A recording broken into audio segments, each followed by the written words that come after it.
everyone, welcome back to my channel and happy new year.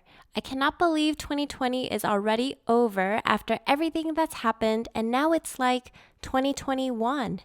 But 2021 is saying ready or not, here I come. So I wanted to share with you 21 new things to try in 2021 to give you some fresh ideas that you can incorporate in your life starting today.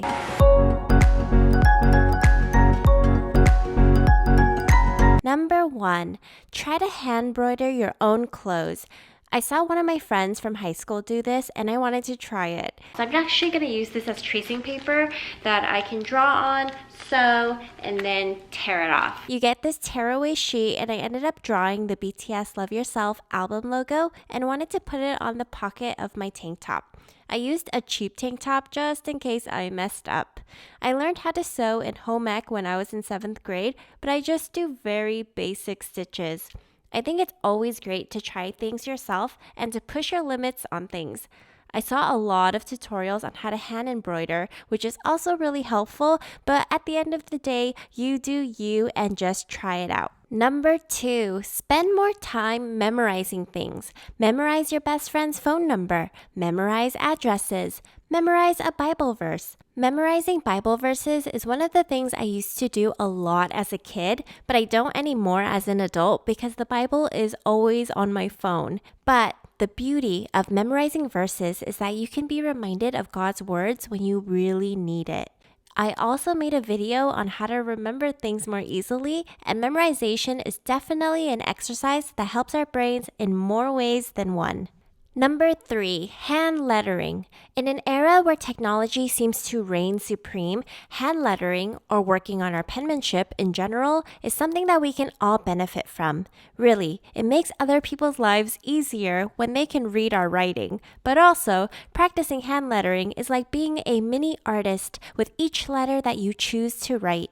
You can write using paper and pencil, paper and marker, or on a tablet like I am. Number 4, meatless Mondays or sugarless Sundays. Creating discipline is something that I feel like our society could use a little more of. So whether it's for ethical purposes, health reasons, or for our planet, being mindful one day a week can help create good practice. For me, it's looking at vegetables as a main dish rather than a side dish, but I know consuming more greens is good for my body. Number 5, clear out clutter. If it hasn't been used in 6 months or especially a year, you don't need it. Goodbye. I think there are certain documents you can save in case you'll need it in the future, but when it comes to materialistic things, if it hasn't been used or worn in a year, then I know it's okay to let it go and donate it to someone else who may need it.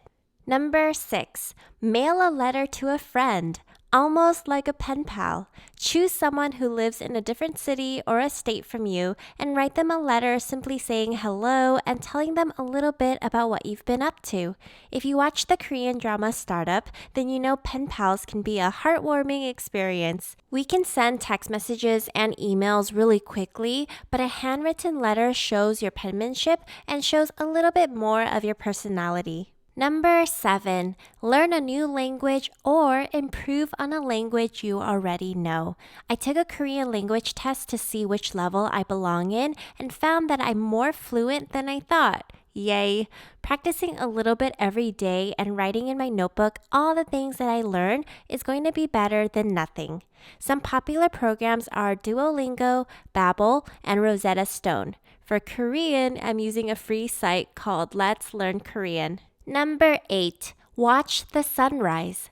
Most people see the sunset, but if you can wake up before the sun does, go outside and see how beautiful it is and how quiet it is. This is one of my favorite experiences and why I wake up at 5 a.m. so often. You'll see from my channel's videos, I love showing people my early morning 5 a.m. routines because I want you to experience the way I experience the world when I wake up before the sun. You get to see the world wake up.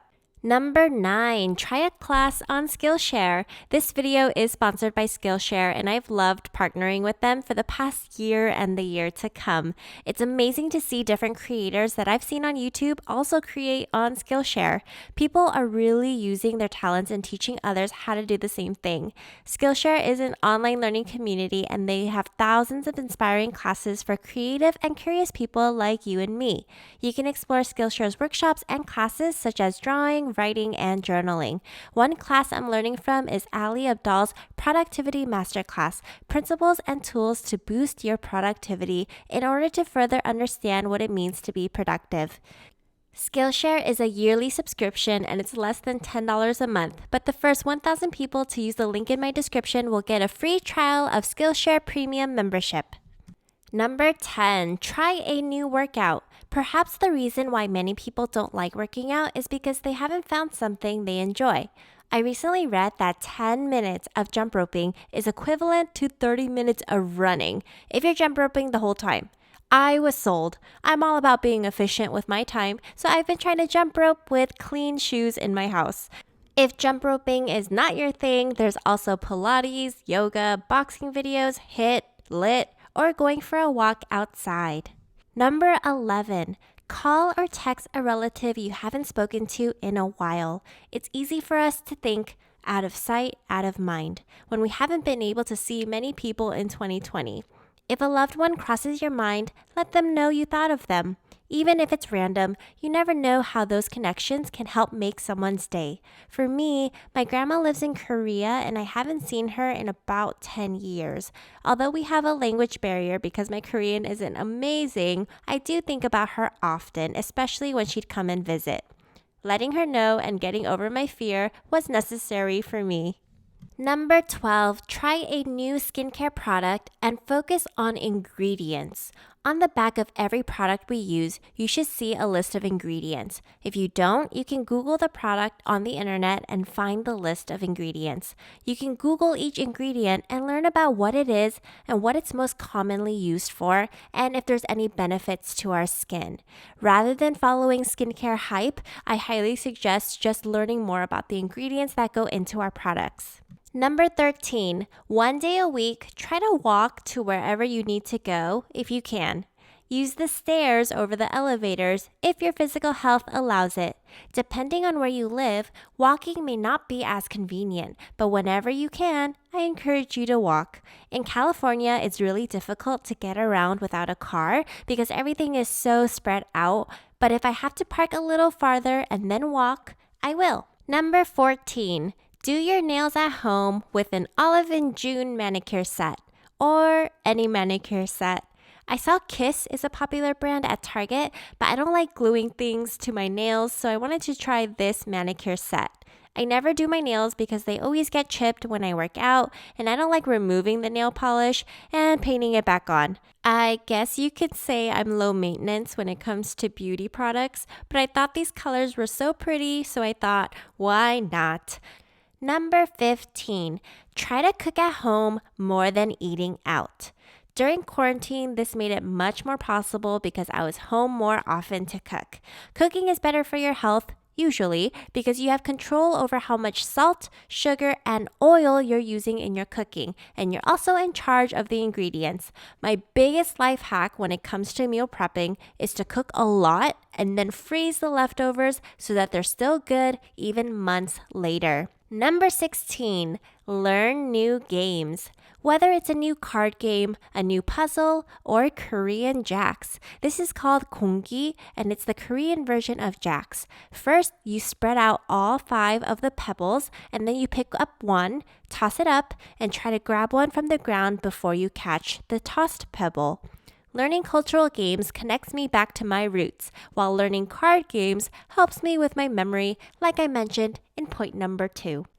Number 17, create a book club with friends to try to stay connected, even if it's virtual. 2 of my church friends told me about Remember It, which is what inspired my Memory Palace video, but they also let me know about a book called The Ruthless Elimination of Hurry by John Mark Comer, and it's all about slowing down our lives and understanding that there's no need to rush. So we're reading that together. Well, we're trying to. Number 18, try a new hairstyle. If there's something you've been wanting to try, you should just go for it because our hair always grows back. I wanted to try this wispy bangs look, but I definitely wasn't as committed because I didn't want it to get in my way when I work out. So I just tested it with my baby hairs first. Number 19, watch a show from a different country or in a different language to get to know different cultures. Okay, you know what? This is a shameless plug telling you, my dear viewers, to try Korean dramas if you don't already. If you want Korean drama suggestions, I've got some. Wow, it's been a great year for Korean dramas on Netflix. Number 20, I am a believer and I love Jesus. Although I've read the Bible several times, this year I want to read the New Testament in chronological order. I will leave a link in my description of the PDF that has the whole Bible in chronological order for you. If you want to try it out with me, let's do it. And number 21, I will let go of the need to be needed. I will let go of the need to be accepted. And I will let go of the need to be accomplished.